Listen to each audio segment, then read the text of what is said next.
Le vice-premier ministre Mesken Tourouneh a indiqué que les EG sportifs nationaux ont le potentiel d'unir le peuple.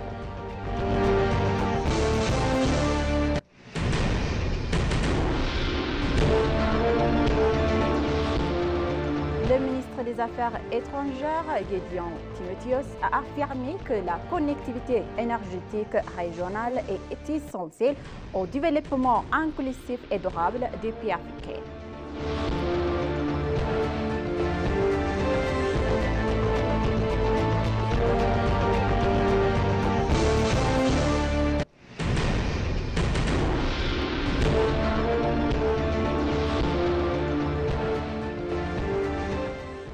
Bonjour chers téléspectateurs et bienvenue sur ABC, c'est notre journal d'aujourd'hui, du mercredi 18 juin 2025. C'est moi, Samra Godado, avec le journal. Restez avec nous.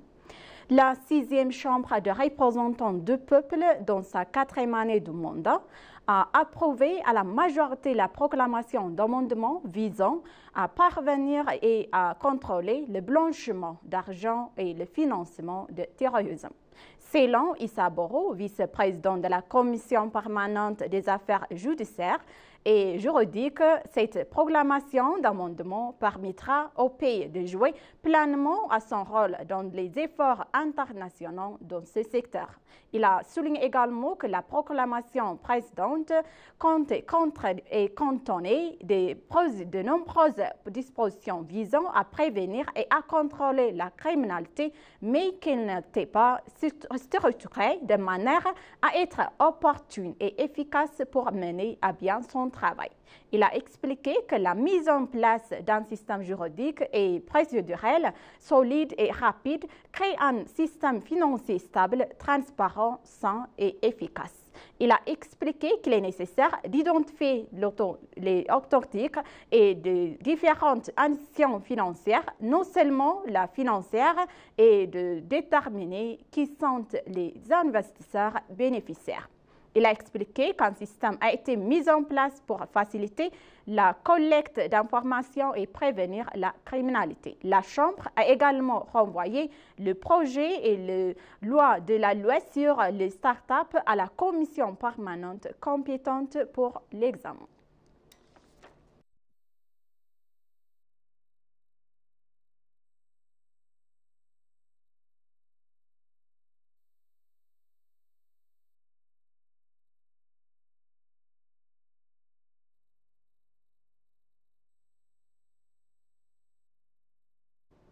Le vice-premier ministre Mesken Tourouneh a indiqué que les Jeux sportifs nationaux ont le potentiel d'unir le peuple. Le vice-premier ministre a indiqué sur ses réseaux sociaux: nous avons lancé le 6e Jeux sportifs pan-éthiopiens organisé à Juma dans l'État régional national d'Oromia sous le thème les sports au service du patriotisme.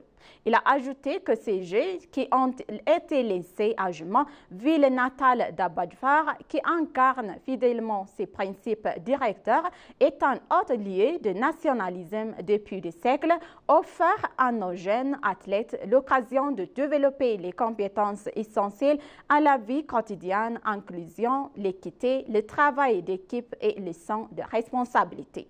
Il a souligné que les compétences nationales jouent un rôle important au-delà du développement des infrastructures. Il a souligné également que les OG pan-éthiopiens qui ont débuté hier et ont été suspendus pendant 9 ans pour diverses raisons sont un exemple significatif.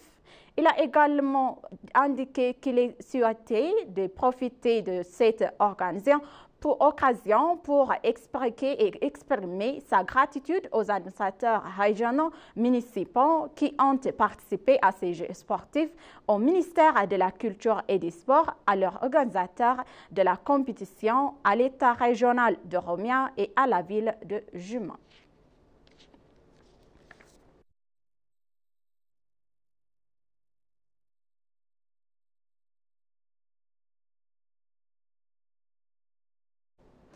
L'ambassadeur Benalf Andoualem a rencontré le président Donald Trump à la Maison-Blanche.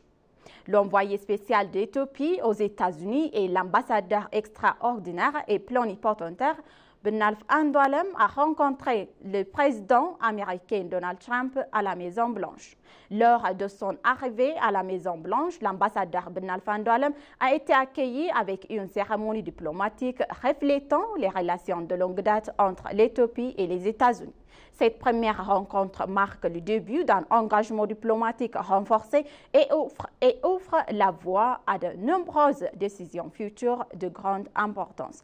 L'Éthiopie et les États-Unis entretiennent des relations solides depuis plus de 120 ans et les deux pays partagent des intérêts communs dans le domaine de la paix, de la sécurité, de la coopération économique, offrant ainsi de nombreuses opportunités de partenariat renforcés. Au cours de cette visite, l'ambassadeur Ben Andoalem a également rencontré le secrétaire d'État Marco Rubio.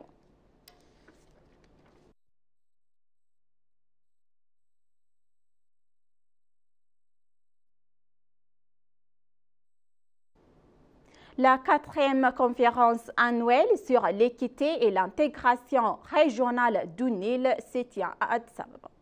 Ce forum était organisé par l'Institut des Affaires étrangères en collaboration avec l'Ethiopian Electric Power et la Fondation Konrad Adenauer sous le thème « L'intégration énergétique régionale pour un développement inclusif et durable ». À l'occasion, le ministre des Affaires étrangères, Gédéon Timotheus, a également déclaré l'approvisionnement en électricité est essentiel à la réalisation du programme de l'intégration et de coopération régionale. Il a également affirmé que la connectivité énergétique régionale est essentielle au développement inclusif durable des pays africains. En outre, il a mentionné le grand barrage de la Renaissance éthiopienne, un barrage africain est un exemple. Il a indiqué que jusqu'à présent, l'Éthiopie fournissait de l'électricité au Kenya, au Soudan et à Djibouti et qu'elle étendait actuellement à son réseau à la Somalie et au Soudan du Sud et à la Tanzanie. Il a ajouté que les interconnexions et de la région par l'électricité étaient essentielles à la création d'emplois, l'industrialisation et au développement durable de l'Afrique.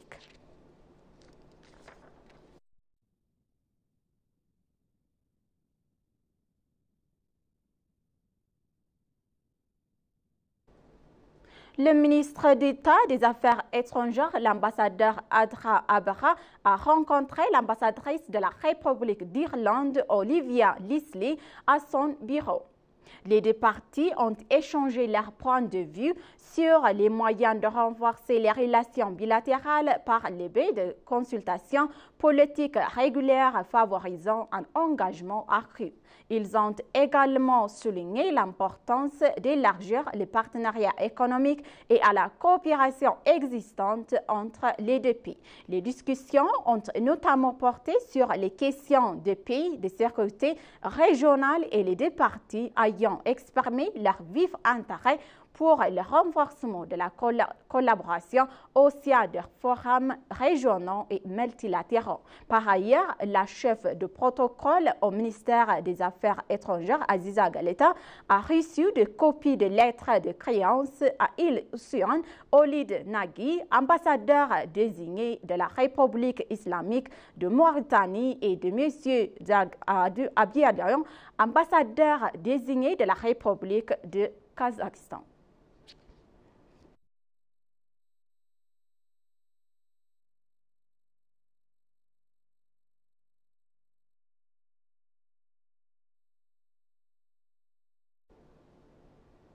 Les efforts diplomatiques ont joué un rôle majeur dans la connectivité et de la concrétisation du grand barrage de la Renaissance éthiopienne, a déclaré le ministre de l'Eau et de l'Énergie, Abba Abtamou Itefa.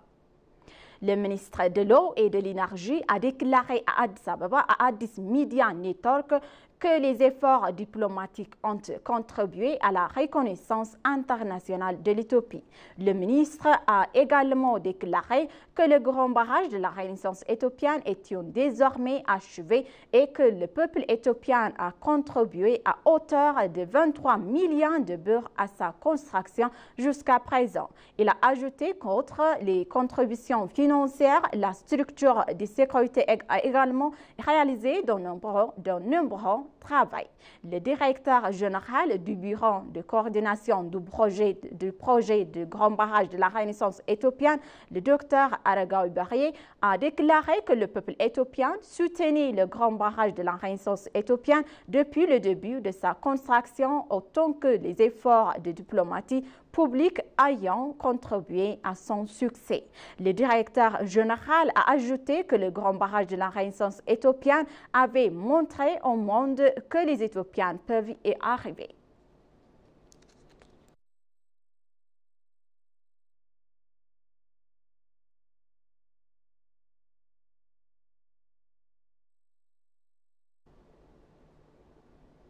La rénovation du musée national du Palais est terminée et il est désormais ouvert au public depuis hier. Le directeur général de l'administration du Palais, M. Kouderessa, ministre d'État, a déclaré que de nombreuses activités de développement ont été menées au cours de ces dernières années de changement. Il a ajouté que les secteurs du tourisme en fait partie. Il a ajouté également que les musées dont les travaux sont terminés et qui est ouvert aux visiteurs depuis hier transformera considérablement le visage de l'Éthiopie de manière générale. Il a indiqué que le musée sera ouvert tous les jours sauf le mardi.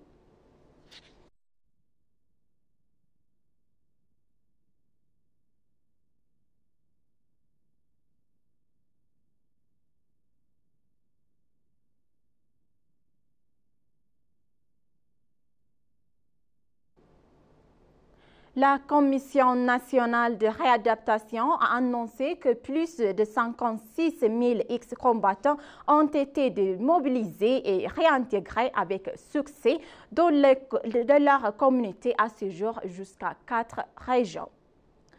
La Commission nationale de réadaptation a convoqué hier sa réunion régulière d'examen de la mise en œuvre du programme avec le groupe de travail de partenaires. Le programme géré par la Commission nationale de réadaptation est un élément clé du processus de paix et vise à garantir une paix durable. Le programme prévoit la démobilisation officielle des combattants et leur offre fournit un soutien financier, médical et psychologique pour faciliter leur réintégration sociale. Dans une publication sur les réseaux sociaux, le commissaire de la Commission nationale de réadaptation, Temesgen Telahoun, a indiqué que la démobilisation et la réintégration constituent une étape majeure de la mise en œuvre de l'accord de cessation et des hostilités est une avancée cruciale dans notre quête collective et d'une paix et d'une stabilité durable en Éthiopie. Dans toutes les régions, des efforts coordonnés et soutenus se poursuivent et entre toutes les parties reprenantes et concernées pour soutenir la réintégration sociale et économique dont les anciens combattants, a-t-il souligné. La Commission a ajouté également, grâce à un partenariat continu et un engagement indéfectible, nous nous réjouissons de l'achèvement réussi de la première phase du programme au Tigray et de la paix du prochain mois.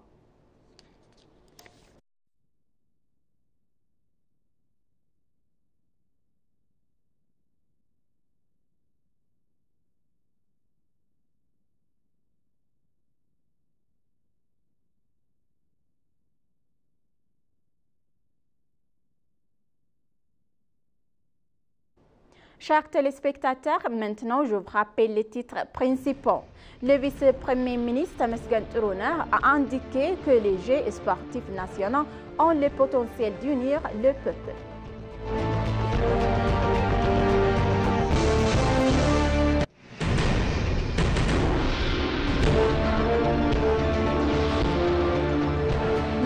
des Affaires étrangères, Gédéon Timotheus, a affirmé que la connectivité énergétique régionale est essentielle au développement inclusif et durable dans des pays africains.